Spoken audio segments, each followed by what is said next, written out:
Pretty boy Doug Summers, thanks for being here today with us. You're more than welcome. My very first question to you would be is how you got started in the wrestling business. I got started in the wrestling business at the age of 9.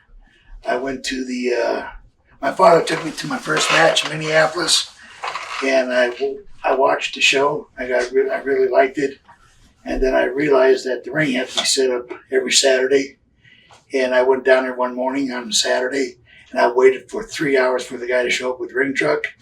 I asked him if I could help. I got in, got a free ticket, and started putting the rings up on weekends. So where'd you grow up? What town again? Minneapolis. So you're a big AWA, Gagne. Oh, always been there all my life. I guess, could you tell us more about putting up the ring as a teenager for Mid-Atlantic Championship Wrestling? I didn't put it up for the Mid-Atlantic. I did all my, I put the ring up for Vern Gagne in the early 60s. And in the late 60s, I went to Kansas City for Bob Geigel and put the ring up there for a while until the ring went by my car one night and went over a ditch and down an embankment 40 feet.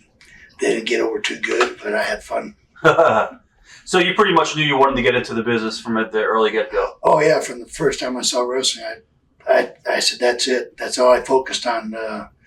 I stopped hanging around with my buddies, stayed in the basement, just studied wrestling, watched tapes, and that's all I did. They made fun of me because that's all I did on the weekends. And I just loved it. That was all that was on my mind. I guess, how did you get into the sport? How did the boys take you under their wing and mentor you? Well, at first it was hard, but once I started putting the ring up and they got to know me, they liked me. And some of them would get in the ring with me and fool around and show me how the holds are. Hurt me a little bit, let them know it was serious. Back then it was very serious.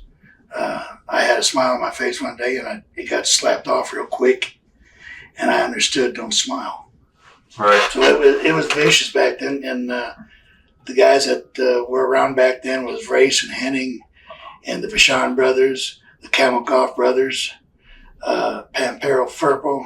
These were all great old-time wrestlers that it was serious business. Right. And I had to learn at a young age, being a young kid, that it was a business, and I had to be very serious about everything I did, how I presented myself. I had to go from being a 10, 11-year-old into a man and act like that when I was around them.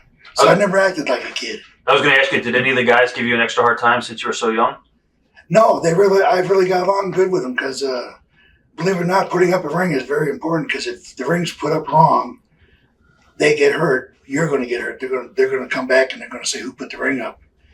And that happened to me one time. Ray Stevens, I put a ring up in Green Bay, Wisconsin. And the boards were out a little bit, and he stepped in it, and he had the belt, and he was making $250,000 a year. And he twisted his ankle, and he came back in the dressing room, and he just chewed me out. I thought he was going to kill me. And I realized right then that the ring had to be perfect. Your playground has to be flat and perfect, and I learned from that day, never put up a bad ring. I guess Harley Race, was he pretty much the person that mentored you? Harley Race was a great help to me. He took me under his wing. I worked in Kansas City, brought me to Kansas City to learn more down there. And I did, and I was wrestling down there and getting trained. Then as I got into the wrestling, Harley brought me down to Florida in the early 70s. It was 71. And he brought 5 of the best wrestlers in the world down there at one time to teach me how to wrestle. And to hurt me. And I mean hurt me. They hurt me real bad. And it was called shooting. And I had Tony Charles. I had Bob Roop. I had Matsuda, Carl Gotch. Wow. A guy named, a great Englishman named John Foley. Skinny guy, buggy whip arms, potbelly. But he could tie you up in a million ways. And he hurt me every Tuesday. I went down there for an hour and a half. And just got the dog shit kicked out of me. Stretch and stuff. Oh, yeah.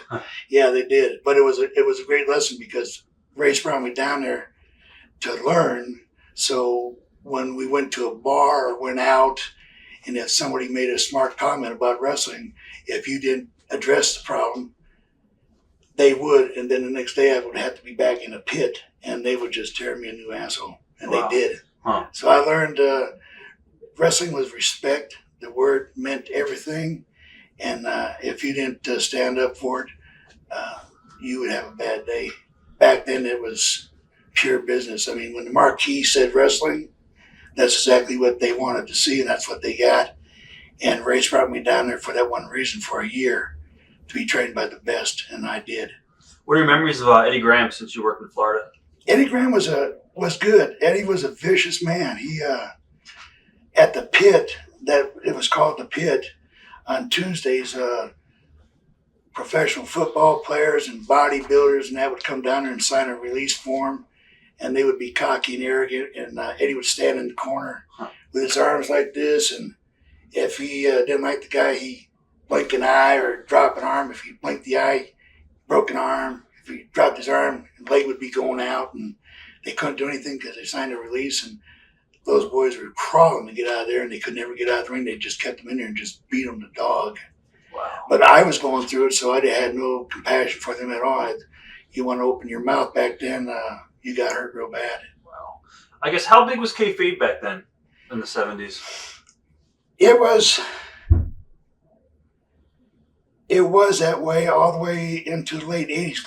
At least with me, it's been always that way. My family never knew anything about the business, and it was better. And if you said something to a person and another guy heard it, you're going to have a bad day. Back then, they just slapped the dog shit out of you. It was taboo. I mean, old school. Those wrestlers came from the 50s and the 60s, and there was no playing games. If someone walked in the dressing room that wasn't supposed to be there, you didn't know, kayfabe came up, whatever you were saying stopped, dead in its tracks. And it went that way all the way into the early 90s, and then a whole new breed came about. Right. From back in the Florida, or when you were with Harley, any good road stories? Oh yeah, Harley had a Trans Am that was hot back then. He souped it up with about $8,000 in the motor, and we would go from Tampa to Jacksonville, just running it flat out. And Rocky Johnson was down there, and Rocky went to a Corvette dealership or a Chevy dealership and got a Corvette he was going to buy, but he wanted to test drive it. And he took it to Jacksonville, and him and Race dragged all the way home. And when Rocky brought the car back, it was blowed up. Wow. A brand new Vet. I mean, we laughed our asses off because he thought that Vet was hot. Didn't stand a chance for that Trans Am. Right. It was hot. How did you end up start training for the ring? You actually refereed a little bit, right, too? I refereed off and on for 5 years. I refereed for Vern for a year and a half. Went up to Kansas City for about 9 months. And then I went up to, I was up in New York State in Buffalo for Pedro Martinez and Johnny Powers and the Sheik up there. And I refereed, and when I wasn't reffing, I was wrestling. As far as psychology goes and learning how to bump, who was pretty much the guy behind that who taught you that? Would it be... That was Harley Race and Ray Stevens. They were the two greatest bump takers in the business. Ray came from the West Coast, and he was a fantastic bump man. And Harley was, bar none, but the best in the business, and I learned from him. And that's how I learned how to bump, when to do it. And he would sit there and watch me wrestle, and he would say, "You're taking 50 bumps." He says, "For what?" He says, "Start thinking, use your psychology and philosophy of what you want to do to the crowd and the people." And I eliminated 45 to 46 bumps and brought it down to 2 and 3.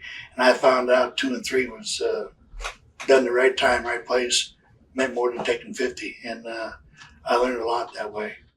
Watch thousands of exclusive shoot interviews right now on TitleMatchNetwork.com.